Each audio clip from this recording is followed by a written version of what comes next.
Training में मिलता था, हम लोगों ने ये पर्सनली फील किया है। तो जैसे 6 महीने की हम लोगों का एकेडमिक पीरियड हो जिसमें हम थ्योरेटिकल नॉलेज सीख कर जाएं, उसके बाद में हम 6 मंथ का जितना भी हमारा फील्ड पीरियड होता है 6 to 8 मंथ का, वो हम कंप्लीट करके जाएं और देन फिर वापस हम एकेडमी में जाएं, जिससे हमें सीखने को मिले कि थ्योरेटिकल हमें वो नॉलेज मिल जाए कि हमने फील्ड पे क्या क्या कमी हमने जो पाई है वो है, और हमें क्या क्या पूर्ति करनी चाहिए, ये हमारे मेंटर हमें एकेडमी में जाके फिर से सिखाएं। दूसरी बात ये है कि जो पहले जो जमाना था, पुराने जो ऑफिसर्स के टाइम पे, कि पहले डिपार्टमेंट में इतने संसाधन भी नहीं थे, रिसोर्सेज भी नहीं थे, उस अकॉर्डिंग से हमारे सारे निचले स्टाफ से लेकर ऊपर तक के उनकी लाइफ स्टाइल में भी वो कहीं ना कहीं कमी थी, लिविंग स्टैंडर्ड। लेकिन अब संसाधन डिपार्टमेंट को मिल रहे हैं, संसाधन बढ़ रहे हैं, उस हिसाब से चाहे वो कांस्टेबल हो या चाहे वो जीओस हो, सभी को उसी प्रोपोर्शन में वो डिजर्व करते हैं उस रिसोर्स को पाने का। इसके लिए मेंटर को ये ध्यान में रखना चाहिए कि उनके ज़माने पे चाहे वो रिसोर्सेज नहीं थे, उन्होंने क्या फेस किया वो मायने नहीं रखता, लेकिन इस ज़माने में जो रिसोर्सेज है उस हिसाब से उनको इतनी बेसिक फैसिलिटी मिलनी चाहिए जो उनको मोटिवेट करेगी काम करने में भी, उनको फील कराएगी कि हाँ वो एक गवर्नमेंट सर्वेंट है, वो एक लोक सेवक है, वो अलग फील करेगी क्योंकि वो समाज का एक आईना होते हैं।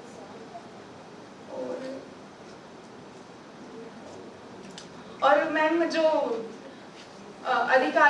अधिकारों की स्वतंत्रता को लेकर लेडी ऑफिसर्स सामने आती है कि ये हमारा अधिकार है, चाहे वो पहनावा हो या फिर चाहे वो सोशली आते हैं जब, तो ये ट्रेनिंग शाखा से ये भी एक मेंटर के तौर पर एक गाइडलाइन बार बार रिमाइंडर के तौर पर निकालनी चाहिए कि अधिकारों की स्वतंत्रता के नाम पर ऐसा ना हो कि वो कहीं डिसिप्लिन में लैग कर जाए, चाहे वो पहनावा हो, चाहे वो बोलचाल हो या चाहे वो रहन सहन हो पब्लिक प्लेस पर। Thank you ma'am. मैम इसमें मैं एक और एड ऑन करना चाहूँगी कि हमारी एक जो सबसे पुरानी हमारी सहकर्मी है नर्मदा बर्ते जी, उनको मात्र 10 दिन रिटायरमेंट होने के लिए बचे हैं, तो हम चाहते हैं कि उनका भी एक्सपीरियंस हमारे साथ शेयर हो पाए। नर्मदा जी का विशेष तौर पे मैम ये कहना था कि चूंकि अब उनके दौर में सोशल मीडिया नहीं था, अब हमारे दौर में सोशल मीडिया है, तो हम सभी महिला अधिकारी कर्मचारियों को अपना बिहेवियर, चूंकि हम समाज के लिए एक आदर्श हैं, समाज का केंद्र बिंदु है, तो चाहे वह फेसबुक हो, चाहे वो ट्विटर हो, चाहे वो हमारे पर्सनल अकाउंट्स हो, हमें अपनी छवि इस तरीके से प्रस्तुत करनी चाहिए कि हम एक अधिकारी के रूप में उनके आदर्श एक रोल मॉडल बन सकें, ना कि हमें अपने कपड़ों को दिखाना है। हमें जैसा कि उन्होंने बोला स्पीच, अपना वक्तव्य की स्वतंत्रता है, परंतु हम इतना भी इस तरीके का पहनावा, इस तरह का वक्तव्य रखें कि वो रोल मॉडल की तरह हो, ना कि दूसरों को अपने आप को साबित करने के लिए हो। मैं नर्मदा जी को एक बार आमंत्रित करना चाहूँगी, वो 2 शब्द कहना चाहती हूँ, उसके बाद हमारे प्रेजेंटेशन का अंत होगा।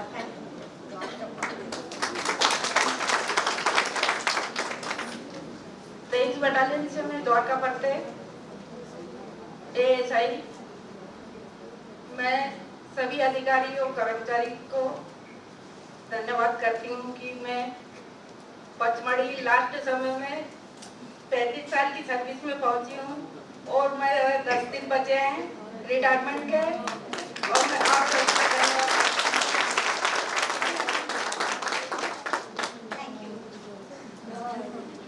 वहीं रहे आप लोग, बस बहुत बहुत धन्यवाद ग्रुप नंबर 1 को। मेंटरिंग हमारा टॉपिक था और जैसा कि बात छेड़ ही दी है, क्योंकि अभी ये फाइनल रिपोर्टिंग नहीं है, मैं चाहूँगी कि इसके बाद भी आपका ग्रुप कंटिन्यूअसली इसके ऊपर विचार करें और बेहतर हम अपनी रिपोर्ट को फाइनली कैसे सबमिट करें उस पर भी अभी काम करना है। तो जो 2 बातें यहाँ पर निकल कर आई कि सोशल मीडिया वाली बात, तो उसी कॉन्टेक्स्ट में मैं कहना चाहूँगी कि मेंटरिंग वही होनी चाहिए। पुराने लोग किसी भी रैंक के हैं और नए लोग किसी भी रैंक के हैं, आप पूछने में ना हिचके और आप बताने में ना हिचके, वही मेंटरिंग है। आपका प्रोफेशनली कैसा परफॉर्मेंस होना चाहिए, आपको एक रोल मॉडल, क्योंकि आप पूरे समाज की बहुत सारी महिलाओं से अलग है। आप सब ने महसूस किया होगा कि आपको समाज में कोई भी स्कूल का फंक्शन हो, कोई भी कॉलेज का फंक्शन हो, छोटे छोटे प्रोग्राम्स में वो चाहते हैं कि आप वर्दी पहन कर आए, तो बच्चे देखें, लड़कियां देखें। तो जब वो हमें रोल मॉडल के रूप में देखना चाहती हैं, तो ये हमारी भी जिम्मेदारी है कि हमारा अपना व्यक्तित्व सिर्फ पहनावे से नहीं, आचार विचार व्यवहार हर चीज से हम बिल्कुल कैजुअल ना रहें तो ही मेंटरिंग के तौर पर हमको मेंटरिंग के द्वारा अपने नए आने वालों को, न्यू कमर्स को, जैसे माँ अपने बच्चे को हर छोटी नई बड़ी चीज़ें समझाती है, कैसे बिहेव करना, कैसे बोलना, कहाँ टोकना।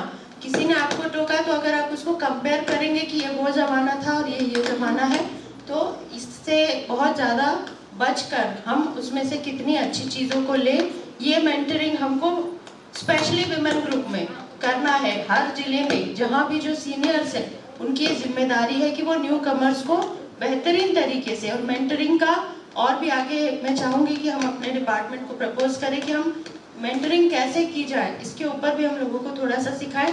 उसको कटाक्ष के रूप में, टीका टिप्पणी के रूप में नहीं लेते हुए उसको पॉजिटिवली हम दे कैसे और पॉजिटिवली ले भी कैसे, ताकि हम अपने बिहेवियर में वो इम्प्रूवमेंट कर पाए कि लोग हमको, ये समाज हमको बिल्कुल वास्तव में एक रोल मॉडल के रूप में प्रस्तुत करे। ये वर्दी हमने पहनी है तो हम निश्चित रूप से समाज की और महिलाओं से कहीं ना कहीं श्रेष्ठतम उनके द्वारा ही माने जाते हैं। तो फिर और अपनी बात, अगर आप किसी व्यक्तिगत समस्या में पड़ गई हैं, कहीं आपको विभाग से कोई असंतुष्टि है, तो किन के पास आप जाएं, किन से अपनी बातें कहें, कौन सा ग्रुप है। ये हमारी कॉन्फ्रेंस का मेन मुद्दा यही है कि हम इसमें इतने लोगों से हमारी नेटवर्किंग हो गई, जो कि कल कही गई थी बात सिस्टरहुड वाली, पहले हमारे फर्स्ट डे के सेशन में। तो वो सिस्टरहुड का कॉन्सेप्ट यही है कि हम अपनी बात पहले अपने ग्रुप में शेयर करें।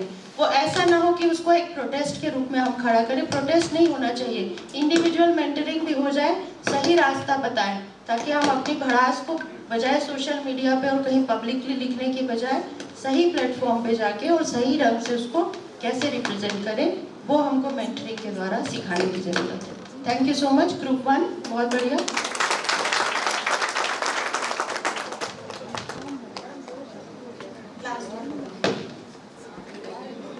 ग्रुप 2 आ जाए अपने पूरी टीम के साथ।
हमारा ग्रुप ग्रीन कलर का ग्रुप है और हमारा विषय है समान अवसर।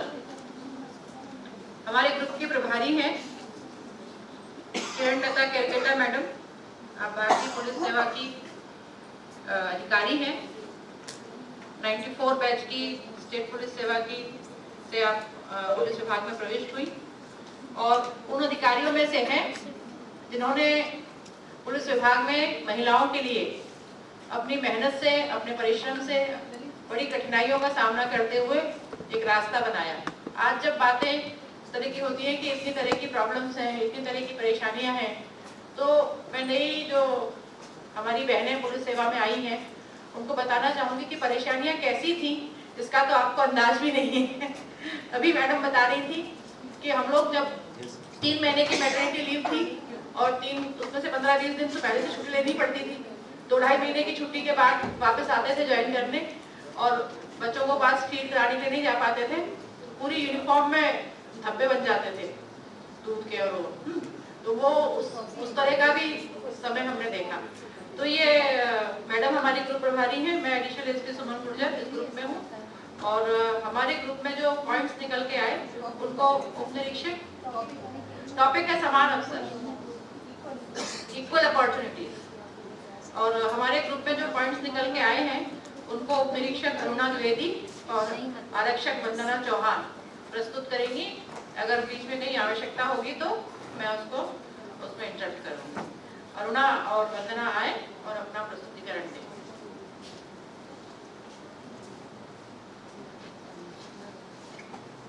आप सभी को नमस्कार, सुप्रभात।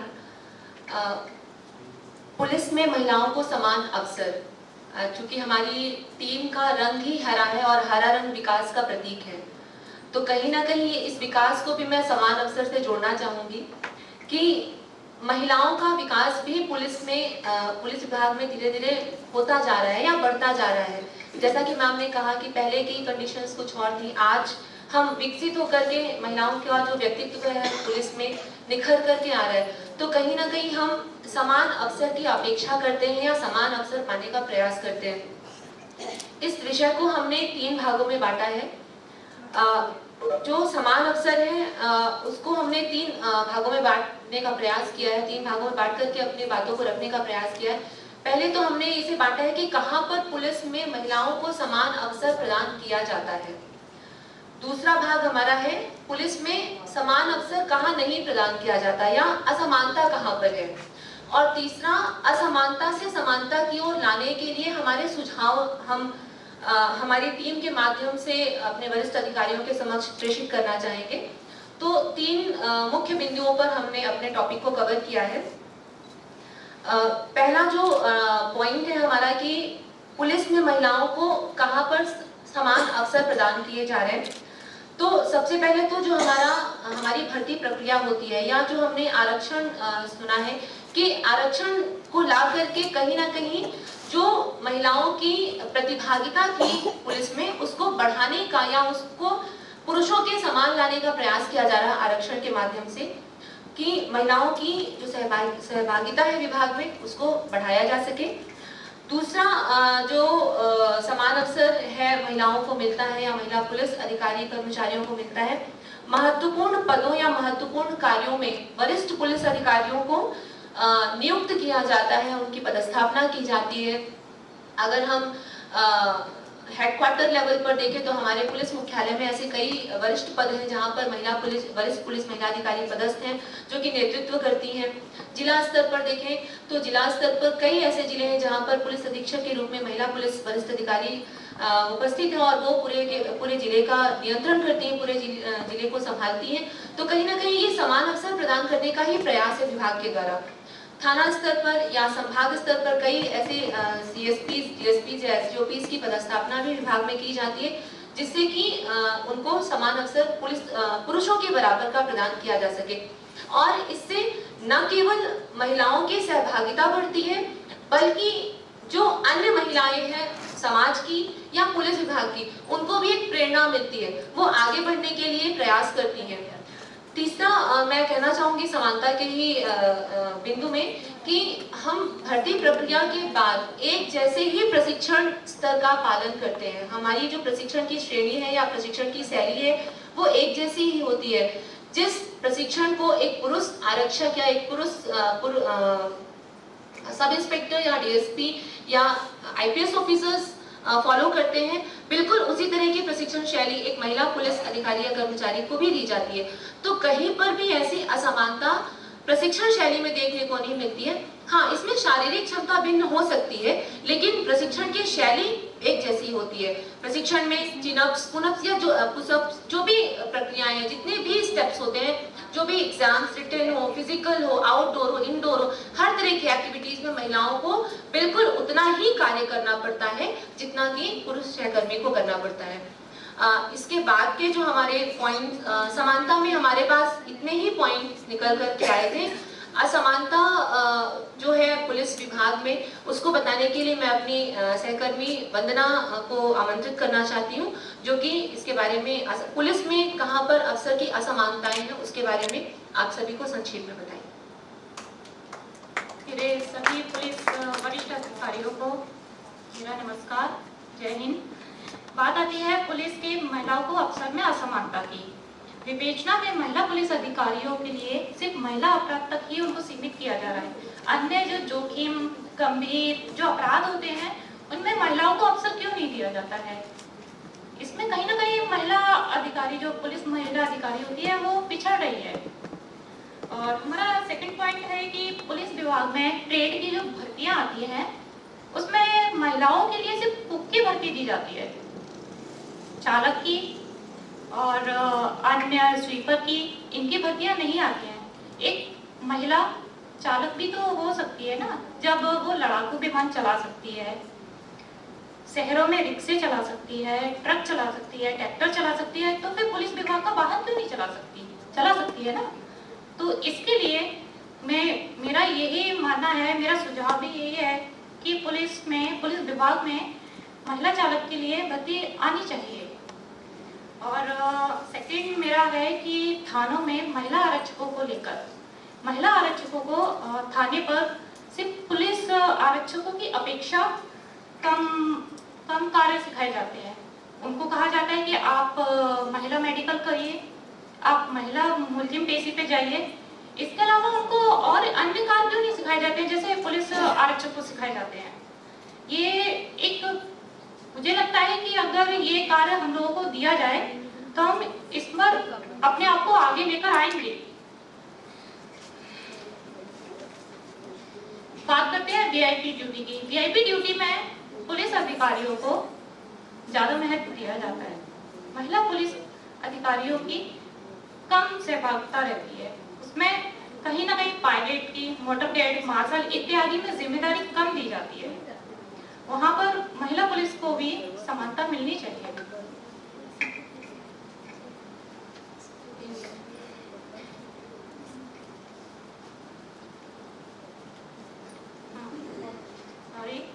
थानों का प्रभार देते समय सामान्यतः महिला पुलिस अधिकारी को शहर के बड़े थाने, शहरों की जिम्मेदारियां कम दी जाती हैं, जैसे ग्रामीण क्षेत्र हुआ, महिला डेस्क हुई, ऊर्जा डेस्क हुई, या छोटी चौकियों का ही थाना प्रभारी बनाया जाता है, जिससे उनकी संपूर्ण व्यवसायिक दक्षता पर प्रभाव पड़ता है। दक्षता का लाभ विभाग को नहीं मिल पाता। महिला पुलिस अधिकारी में हीन भावना आ जाती है तथा वे हतोत्साहित हो जाती है।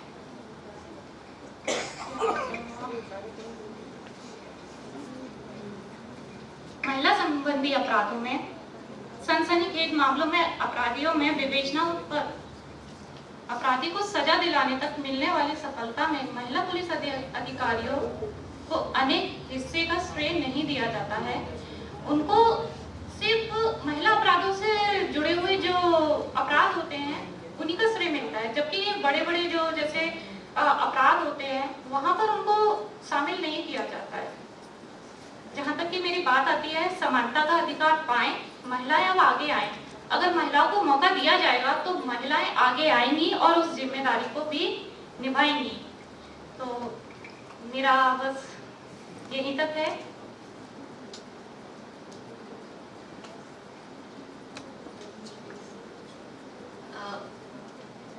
वंदना ने बताने का प्रयास किया है, थोड़ा नर्वस हो रही थी वो, पर ये उसका पहला अटेम्प्ट था और उसने अपने पहले अटेम्प्ट के हिसाब से, पता नहीं, मुझे लगता है ऐसा कि उसने बहुत अच्छा प्रयास किया है, क्योंकि हमें से कई सारे लोग ऐसे होते हैं जो स्टेज में कभी नहीं आए होते हैं, तो उनके लिए, उसके लिए पर्सनली ये पहला अवसर था और वो पीछे बैठ करके बहुत नर्वस हो रही थी।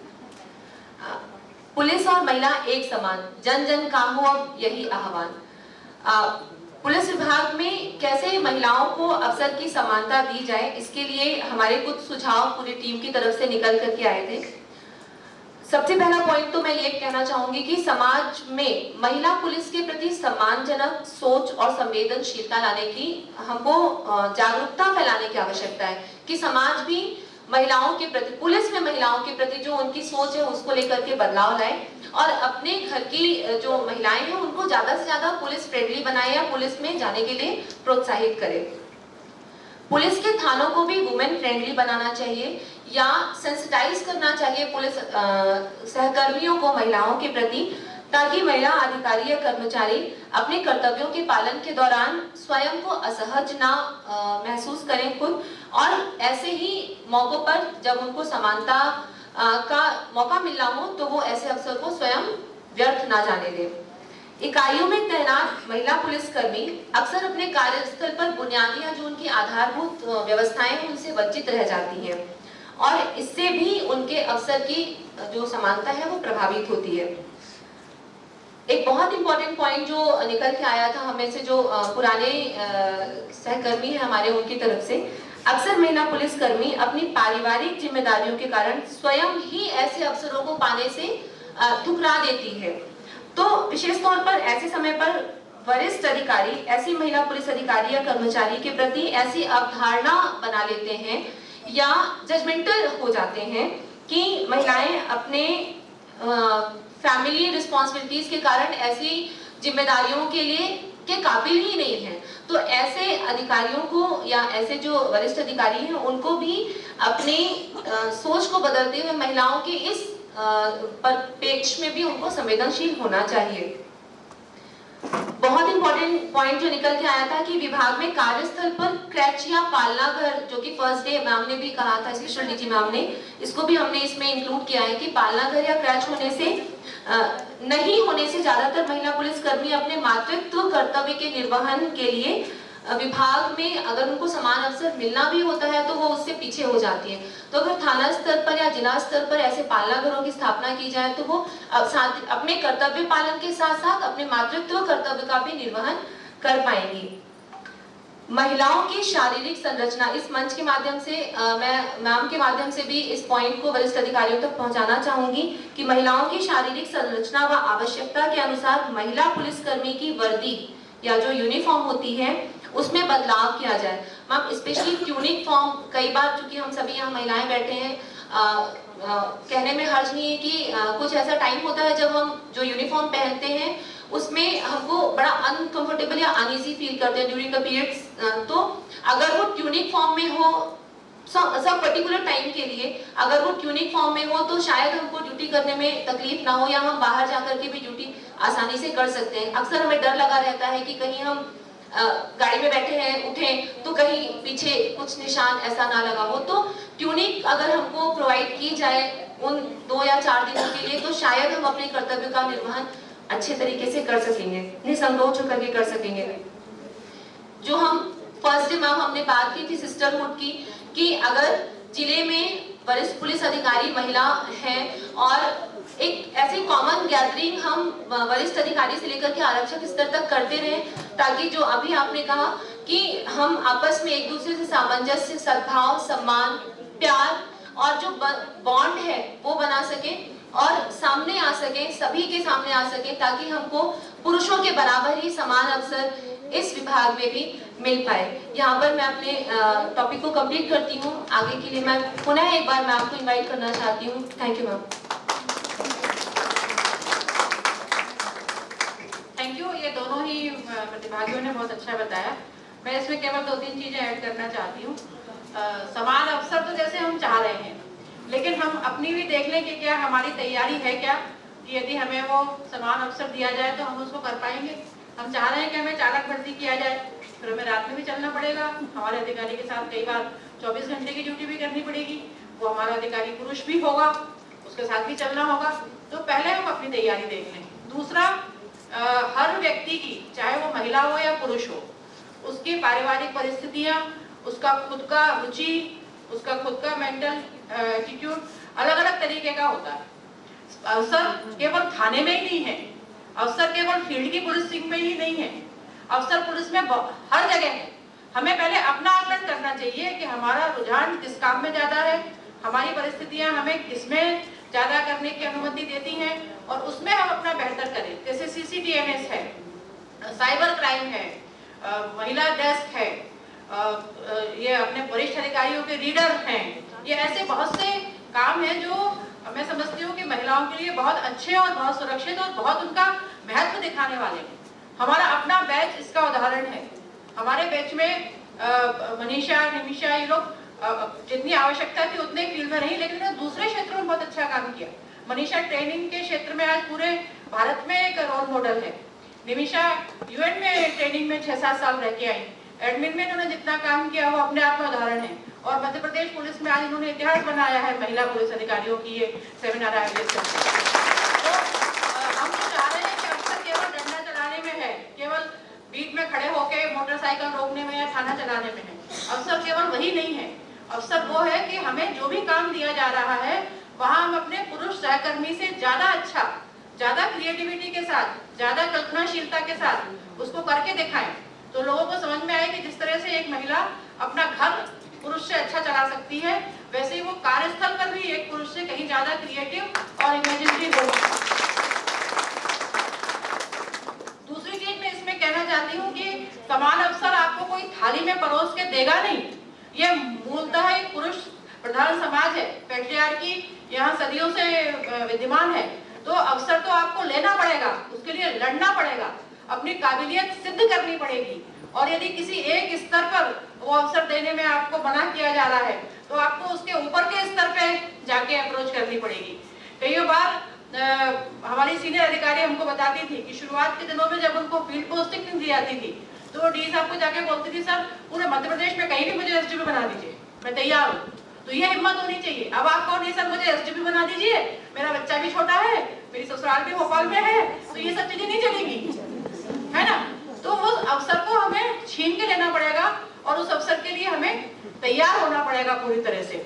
दूसरा, ये जो हमने कंडीशनिंग सीखी हुई है कि परिवार और बच्चे सिर्फ हमारी ही जिम्मेदारी है, इससे भी हमको थोड़ा सा मुक्त होना पड़ेगा यदि हम पुलिस में आए हैं तो। परिवार और बच्चे दोनों स्पाउस की जिम्मेदारी है, पति पत्नी दोनों की जिम्मेदारी है। एक लड़की कल बोल रही थी, मैडम मैं छोटी बच्ची को छोड़ के आई, मुझे बहुत गिल्ट हो रहा है। मैं, तुम्हारा पति कभी तुम्हारी बच्ची को छोड़ के नहीं गया क्या? मैडम जाता है, फिर उसको गिल्ट नहीं होता? फिर तुम्हें गिल्ट हो रहा है, वो तो जाता ही होगा ना कि बच्ची को छोड़ के, तुम्हें क्या गिल्ट हो रहा? तो ये जो हम एक कार्यस्थल पर तो हम चाहते हैं कि हम बहुत अच्छी गृहिणी, बहुत अच्छी माँ ये बन के दिखा दें, लोगों को लगे कि इसकी जितनी केयर तो बच्चे की किसी को है ही नहीं। और घर में हम दिखाते हैं कि हमसे जिम्मेदार कोई अफसर ही नहीं है, घर में हम सारी अफसरी दिखाते हैं और वर्क प्लेस में आके हम अपने घर की जिम्मेदारियां दिखाते हैं। घर में चिल्लाते रहेंगे हमको दफ्तर जाना है, दफ्तर जाना है, दफ्तर जाना है, बाहर आके चिल्लाएंगे मेरा बच्चा बीमार है, मेरा बच्चा तो ये इसको जरा सा वो कर ले, डिफरेंशिएट। घर में है तो गृहिणी बन जाओ और वर्क प्लेस में थोड़ा घर को भूल जाओ और उसको देख लो, है ना। बच्चा बीमार है तो भाई डॉक्टर अगर उसके पास है, घर का कोई जिम्मेदार, उसका पिता उसके पास है, उसकी दादी दादी उसके पास है, तो आप क्यों इसका गाना गा रहे हो बार बार बार बार? वो तो ये जो अपने अंदर जो वो है, इससे भी कहीं ना कहीं हमको मुक्त होना पड़ेगा, तब हम अवसर की समानता की बात कर सकते हैं। और पुलिस जो है ना, आपकी बॉडी लैंग्वेज से आपके वरिष्ठ अधिकारी आपको जज करते हैं। सबसे पहले जैसे ही आप पुलिस में एंटर होते हो तो आपको देख के अधिकारी आइडिया लगाता है कि ये क्या काम कर पाएगी, तो आप जो करना चाहते हो उसका संदेश अपने पहनावे, अपने बिहेवियर, अपनी बातचीत से दो ना, तो उनको ये मैसेज जाए कि हाँ ये काम कर सकती है।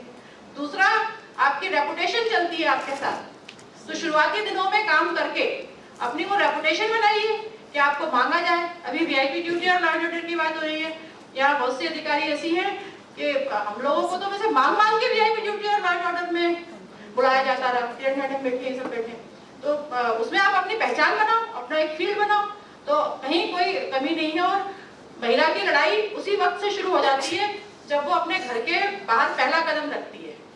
अगर उसे लड़ाई से बचना है, संघर्ष से बचना है तो वो अंदर रहे, लेकिन उसने पहला कदम रखा तो उसकी लड़ाई शुरू हो गई। तो जब लड़ाई शुरू हो गई तो उसको पूरी दमदारी से लड़ो, तो सब जगह अवसर है ना। Thank you.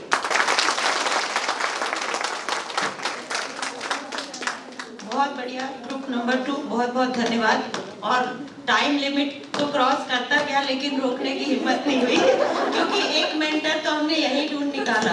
ये आप सबके मेंटर हैं और इतने साल का अनुभव है, बहुत अच्छा अनुभव है और हर चीज को समझा है, हर चीज को जिया है।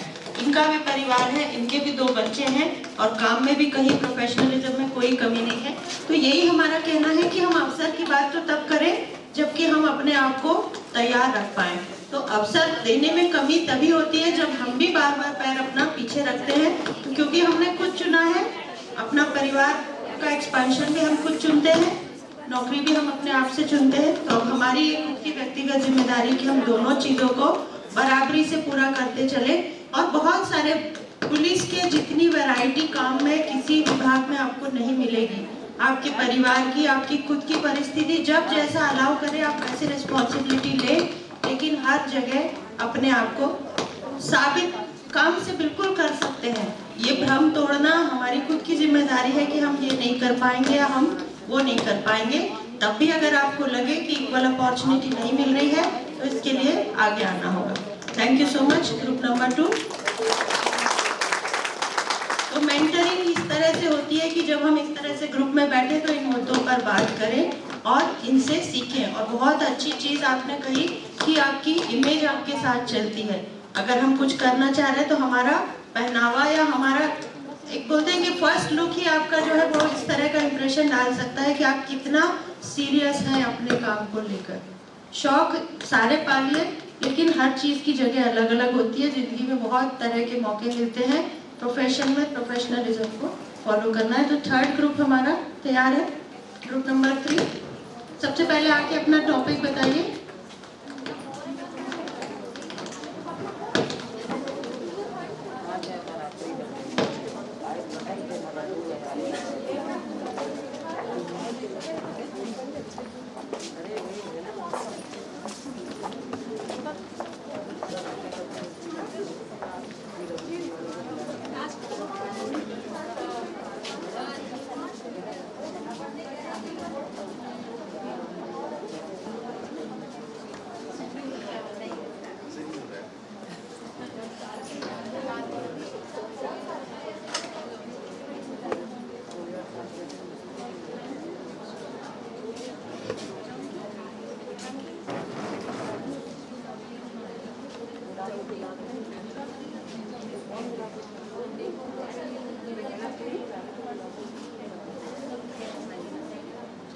नमस्कार, हमारी ब्लू टीम है और मैं रश्मि पांडे, एडिशनल एसपी, इस ग्रुप की लीडर। मेरे साथी हैं इरवीन शाह, हम लोग बैचमेट्स हैं और हमारे साथ 20 महिलाओं का ग्रुप है। हमारे टॉपिक का नाम है ऑपरेशनल प्रिपेयर्डनेस। दैट इज जो काम हमको सौंपा गया है उसके लिए आपकी कितनी तैयारी है। जैसे कि सेना को जो कार्य सौंपा जाता है, सेना उसके लिए जिस तरह से तैयार रहती है, उसी तरह से पुलिस में रहते हुए हमें जो भी ऑपरेशंस करने हैं, beat law and order situation, raids हो, वीआईपी सिक्योरिटी हो, इन्वेस्टिगेशन हो या फिर वारंट एंड सर्च हो, उसके लिए आप कितने मेंटली और फिजिकली तैयार हो, उसके ऊपर हमारे ग्रुप ने डिस्कशन करके टॉपिक तैयार किया है। और इसको हम पूरे डेमोक्रेटिक तरीके से प्रेजेंट करेंगे, जिसमें कि हमारे साथ इंस्पेक्टर रजनी तिवारी है, वो इस टॉपिक को इंट्रोड्यूस करेंगी और उसके अलग अलग एस्पेक्ट्स के एग्जाम्पल हमारी इंस्पेक्टर रीता मैम देगी। और पर्सनल मैनेजमेंट ऑपरेशन प्रिपेयर्डनेस में किस तरह जरूरी वो हमारी सब इंस्पेक्टर अनिला मैम देगी। तो मैं रजनी तिवारी को इनवाइट करती हूँ कि अपने इनपुट्स दें। Thank you ma'am. इस हॉल में उपस्थित मेरे सभी सीनियर ऑफिसर्स और जूनियर ऑफिसर्स सभी का बहुत बहुत अभिवादन करती हूँ। मैं निरीक्षक रजनी तिवारी, मध्य प्रदेश पुलिस एकेडमी में पोस्टेड हूँ। एकेडमी में मेरा काम है फैकल्टी का, तो वहाँ पढ़ाने का काम करना है। तो यहाँ पे भी मैम ने मुझे जिम्मेदारी दी है कि मैं आप सभी को हमारा जो टॉपिक है उससे इंट्रोड्यूस करा दूँ। टॉपिक है हमारा ऑपरेशनल प्रिपेयर्डनेस। सुनने में थोड़ा टफ लग रहा है, यकीन जानिए करने में भी थोड़ा टफ होता है, लेकिन बहुत ज़्यादा ज़रूरी है जब हम अपने विभाग में किसी टास्क को करने के लिए जाते हैं। Operational preparedness, capability of a unit to perform the function for which is organized और डिजाइन। इसे एक मैनेजमेंट का टर्म है जिसे हम ऑपरेशनल रेडीनेस भी कहते हैं। ये होता क्यों है, इसकी जरूरत क्यों पड़ती है? क्योंकि ये हमें इफेक्टिव सपोर्ट देता है किसी भी टास्क को प्रभावशाली तरीके से संपादित करने के लिए, और इसकी वजह से हम जो भी टास्क परफॉर्म करने जा रहे हैं उसका जो भी रिजल्ट आता है उसके लिए हमारी स्वीकार्यता बढ़ती है। जैसे अगर हम किसी बलवे, हमें सूचना मिली है किसी बलवा को हमें निपटाने के लिए जाना है, हम बगैर तैयारी के जाएंगे, हमें सबको मालूम है कि क्या रिजल्ट आने वाला है, हम पूरी तैयारी से जा रहे हैं, पर्याप्त फोर्स लेके जा रहे हैं, बलवा किन कारणों से हो रहा है, हमारा रियर ड्रिल का इक्विपमेंट सारा हम लेकर के जा रहे हैं, तो हमें मालूम है कि हम क्या रिजल्ट गेन करने जा रहे हैं। तो ये उस रिजल्ट की हमारी एक्सेप्टेंस को बढ़ा देता है। इसके लिए कीवर्ड है मोर प्रिपेयर देन योर एनवायरनमेंट। हम जिस परिस्थिति में काम करने जा रहे हैं उससे ज्यादा हमें तैयारी करके रखनी होती है, यही ऑपरेशनल प्रिपेयर्डनेस है। और इससे पोटेंशियल चैलेंजेस आइडेंटिफाई हो जाते हैं। जब टास्क को करने की तैयारी की जाती है हम बहुत सारे एस्पेक्ट पर सोचते हैं, कितना फोर्स लेके जाना है, किस किस तैयारी को लेके जाना होगा, प्रॉब्लम कहाँ से रेज हो रही, प्रॉब्लम को कहाँ से दबाया जा सकता है। तो हम जब ये सारा एक्सरसाइज मिलकर करते हैं तो हम सारे पोटेंशियल चैलेंजेस को आइडेंटिफाई कर लेते हैं, उसके हिसाब से ही हमारा स्ट्रेटेजी तैयार होता है। जब हम ग्रुप की बात करते हैं, क्योंकि पुलिस में आप देखिए हम बहुत ज़्यादा इंडिविजुअल टास्क परफॉर्म कम करते हैं, हमें अपने सारे टास्क जो है वो ग्रुप में परफॉर्म करने पड़ते हैं। तो ये हमारे कलेक्टिव एफर्ट्स होते हैं और कलेक्टिव एफर्ट्स के लिए शेयर्ड रिजॉल्व और शेयर्ड बिलीफ का साथ में होना ज़रूरी होता है, तभी वो पूरा ग्रुप एक उस इच्छा से काम करता है। हम अपना एक माइंडसेट सब साथ में काम करते हैं कि हम उस एक टास्क को कंप्लीट करने के लिए जा रहे हैं। इसके लिए कुछ टूल्स जरूरी है, जो है एक आपका नॉलेज एप्लीकेशन है, एक सोशल इमोशनल स्किल है, एक क्रिटिकल थिंकिंग है और एक प्रॉब्लम सॉल्विंग अप्रोच है, जो बहुत इंपॉर्टेंट है।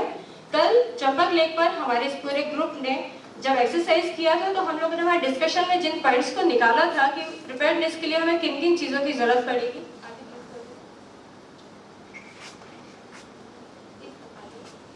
इसमें पहला पॉइंट है प्लानिंग। प्लानिंग जैसा कि आप सभी जान रहे हैं, हम अपने जब वर्क को परफॉर्म कर रहे होते हैं उस वक्त सपोज लाइन ऑर्डर है या फिर रेड्स करने जाना है या फिर वारंट की तामीली कराने जाना है या फिर वीआईपी सिक्योरिटी या एरो ड्यूटी कहीं जाना है, तो हम सभी की तैयारियां अलग अलग तरीके की जाती है। किस कार्य का संपादन करना है, उस कार्य के संपादन के हिसाब से हम अपना प्लानिंग करते हैं। इसका सेकंड पॉइंट है ब्रीफिंग, जो मेरे ख्याल से पुलिस डिपार्टमेंट के लिए बहुत ही ज्यादा जरूरी होता है। हमारे साथ जो फोर्स काम करने जा रहा है उसको उस टास्क की गंभीरता समझाना, हम उसे कैसे संपादन करेंगे ये समझाना। इसमें जरूरी है नॉलेज ऑफ ऑपरेशन, सभी को इसके बारे में जानकारी होनी चाहिए। Identifying nature of duty, wearing the